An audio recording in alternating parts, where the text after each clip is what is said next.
Hello everybody, it is me, Grace, and today I'm going to be doing a Disney Q&A.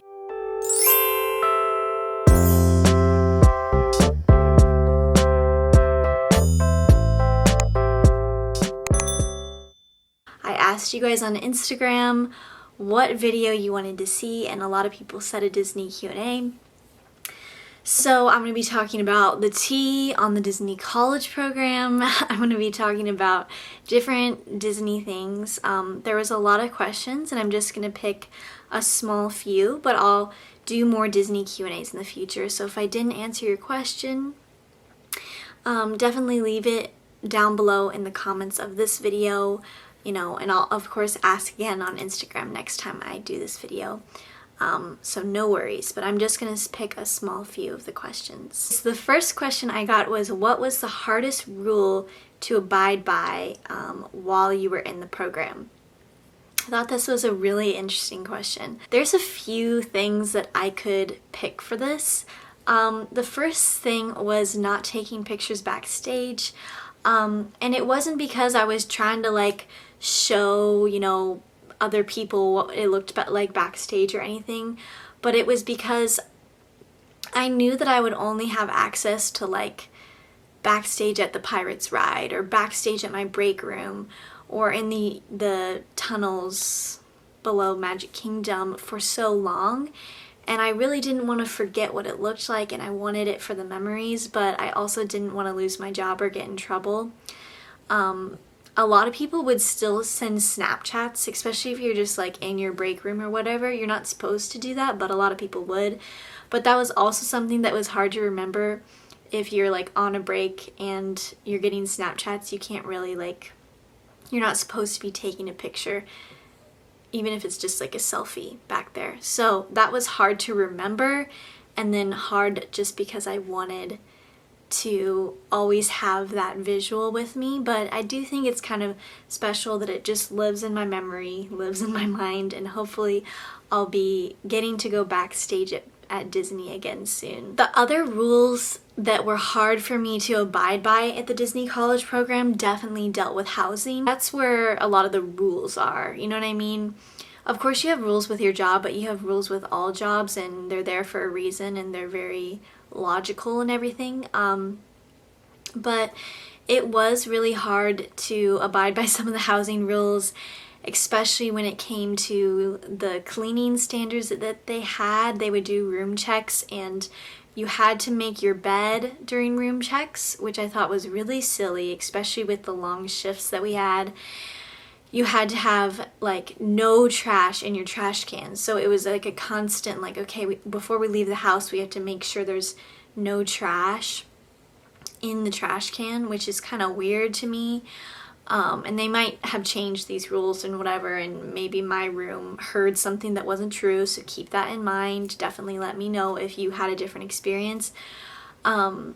But yeah, and no dishes in the sink at all. So even if it's just a small little plate, we cannot have that in the sink during this 2-week period where they could come in at any time and check our room.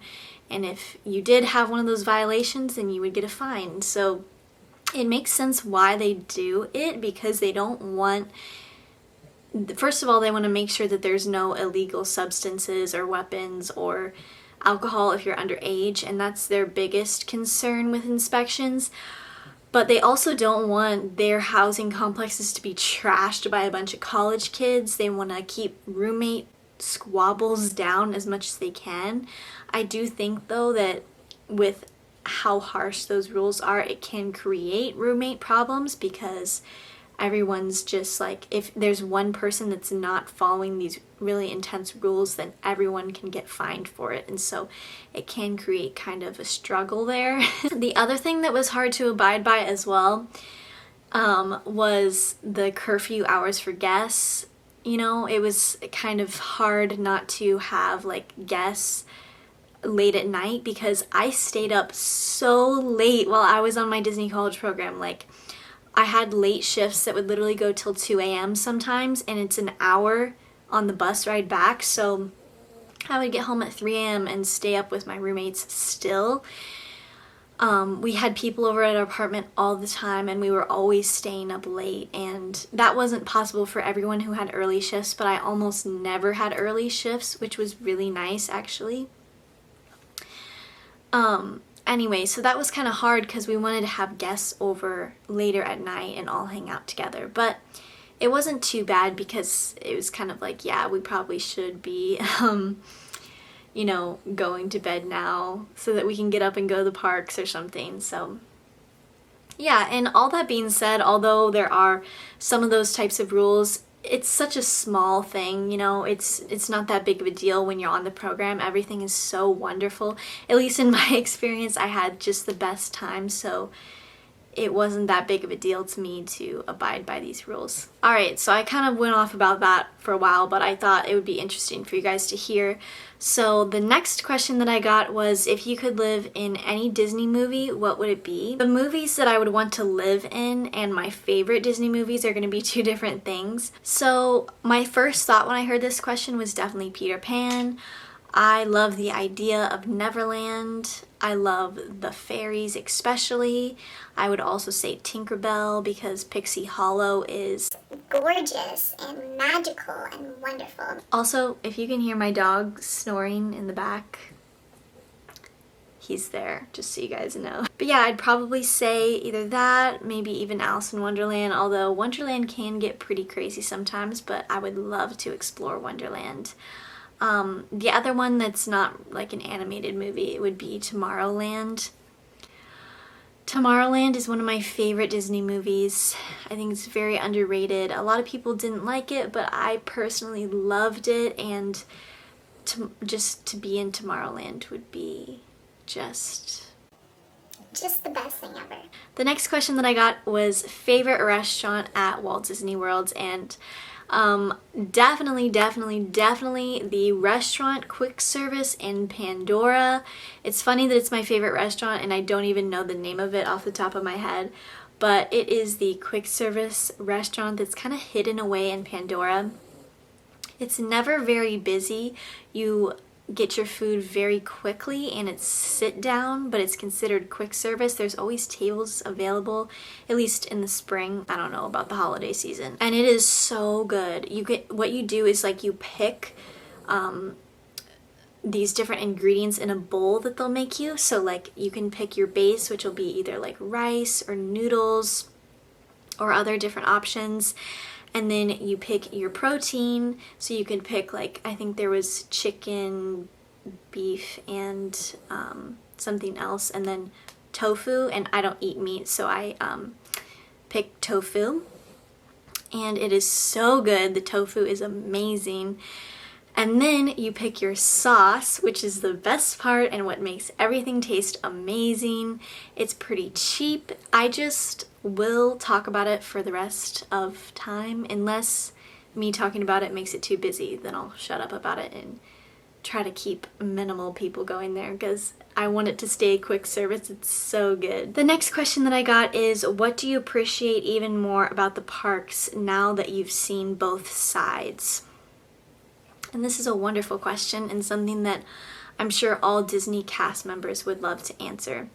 And there's so many things that I appreciate more. I think overall, I just appreciate the cast members more about the parks. You know, in the past, I didn't really, I haven't gone to Disney World that much. Like, I went to Disney World when I was little and I didn't really remember it.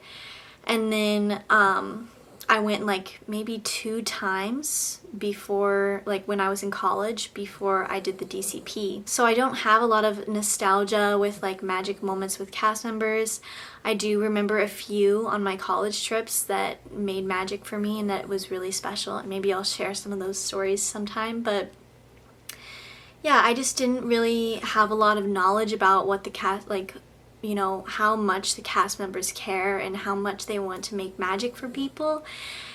And after being a cast member and seeing it from that side and really understanding, you know, just everything that comes along with that, it is pretty incredible, you know, the things that happen at Disney and the kindness that cast members have, and the patience that some cast members can have, because that was something that, you know, I really saw, like how it could get so frustrating dealing with the same problems and the same annoying guests or the same, you know, crazy crowd control things that would happen. It would get really hard sometimes, and but you also, as a cast member, are so excited to make magic, especially when you're doing the Disney College program and you know you're just there for a short time. So it's really beautiful how patient and kind and wonderful the majority of the cast members are in Disney World and how hard they work. It's a hard job. It's a hard job. All they want to do is talk to you and create a special memory with you, and so that means a lot to them. At least it meant a lot to me, and I know a lot of my friends, so I really appreciate the cast members more. The next question that I got was, who is your favorite all-time Disney character? And definitely it is Belle, but I am going to give a few other answers because I think a lot of people might know that how much I love Belle. But if you don't know, Belle is the character that I have related to the most in my entire life.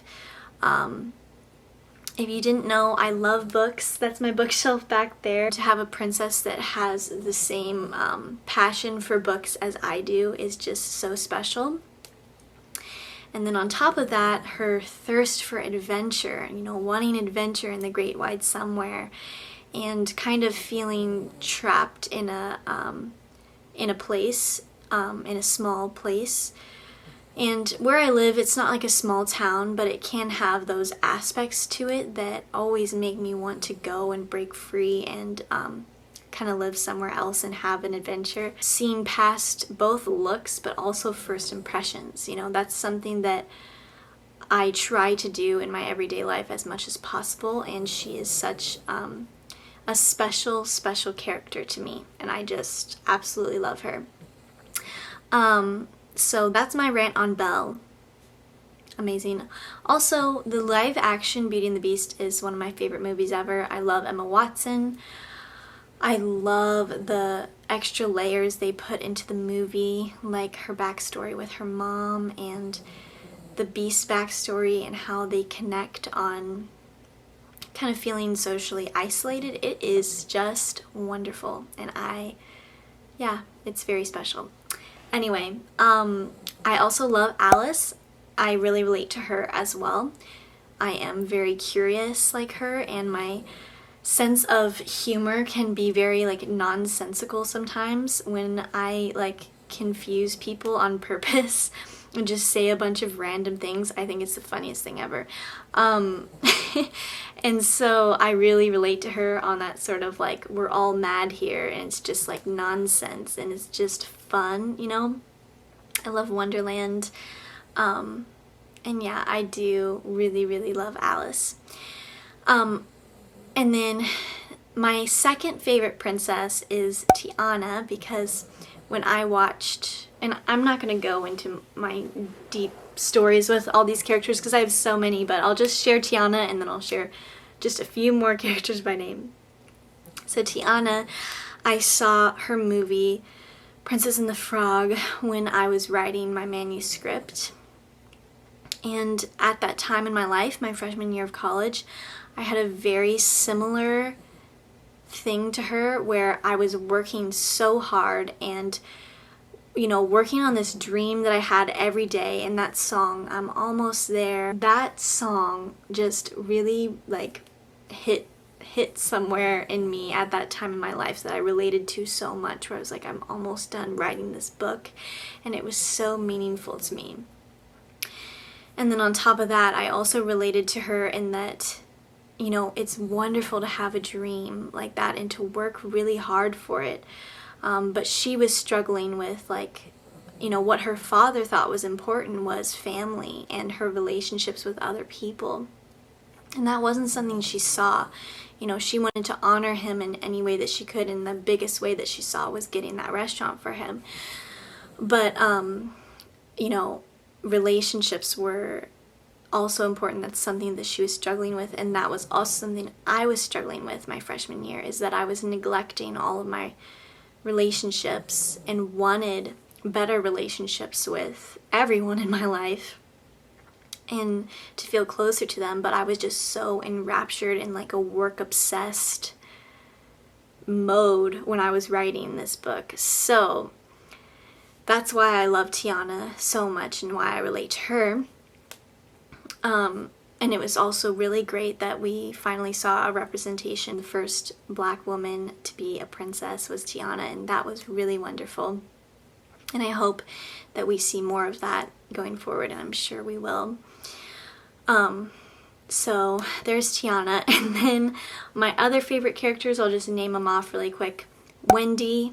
I freaking love Wendy from Peter Pan so much. I could go into a whole story, but I won't. Quasimodo, amazing, from The Hunchback of Notre Dame. And then, who was the other one I was going to say? Oh, Meg and Hercules, both. I love them so, so, so much. Those are just a few. I could keep going on, but I won't. Alright, the last question that I'm going to answer, and I was going to answer more, but this video is already 20 minutes, so... Okay, the last question that I'm going to answer today is, what's your favorite ride in Epcot? Great question. I love Epcot, and I definitely would have to say soaring. I have loved soaring since I was a little girl, although I don't have a lot of memories as a kid at Disney World. The strongest one I have is the first time I went on soaring, and I was obsessed with wanting to fly. That's why I loved Peter Pan so much, and Wendy and everything. Like, I wanted to fly so bad, and to go on soaring was a absolute dream for me. I hope you guys enjoyed this Disney Q&A. Make sure you subscribe for videos every Wednesday here on this channel. I also will be doing more Q&As in the future, so make sure you follow me on Instagram so that you can ask a question of your own in a future video. Reminder that I'm not in Orlando currently, and I will be going back, and I'm very, very excited. I have 1 year left of school. Hopefully I can take another trip to Disney World before I graduate, but in the current climate it's hard to know. So if that doesn't happen, I'll be back once I graduate school. I graduate in the spring of 2021, so yeah, I'm very excited to go back to Orlando. I miss it a lot, and I can't wait to share with you guys kind of my future plans with Disney, and I'll have to do that in a little life update video soon. But until then, I hope you guys enjoyed. I do have more Disney vlogs that will be coming out that I finally got around to editing, so stay tuned for that. I hope you guys enjoyed this video, and I will talk to you guys next time. Bye!